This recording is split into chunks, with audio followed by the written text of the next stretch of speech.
కేసీఆర్ వచ్చి ఇట్లే చెప్పాడు మీ అందరికి కూర్చోబెట్టి ఎన్ని మాటలు చెప్పాడు వరదల బురదల మిమ్మల్ని దింపి ప్రతి జర్నలిస్ట్కి ఏం మాట్లాడుతావా డబుల్ బెడ్రూమ్ ఎందుకు ట్రిపుల్ బెడ్రూమ్లు ఇస్తా అన్నాడు అన్న ఒక్క జర్నలిస్ట్ కన్నా వరంగల్ ట్రిపుల్ బెడ్రూమ్ వచ్చిందా అన్న ఎందుకు బహిష్కరించద్దు అన్న మరి వాళ్ళని సామాజికంగా బహిష్కరించాలి వాళ్ళని సోషల్ బాయ్కాట్ చేయాలి టీఆర్ఎస్ పార్టీ నీతి లేదు సిద్ధాంతం లేదు జై తెలంగాణ వాళ్ళని రోడ్డు మీద వేసిరు నై తెలంగాణ అన్న దొంగల్ని తెచ్చుకొని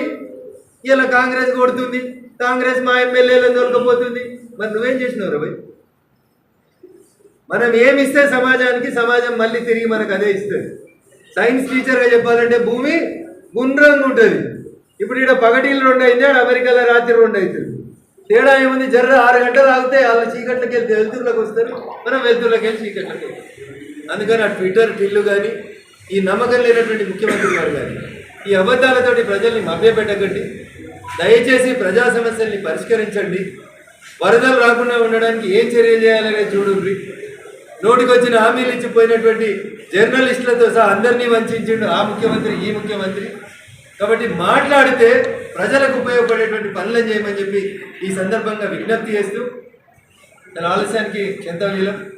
అనేక ప్రోగ్రామ్స్ ఉన్నా మా కోసం ఇంత సమయం వేచించినటువంటి మీడియా మిత్రులందరూ కూడా ధన్యవాదాలు థ్యాంక్ యూ వరంగల్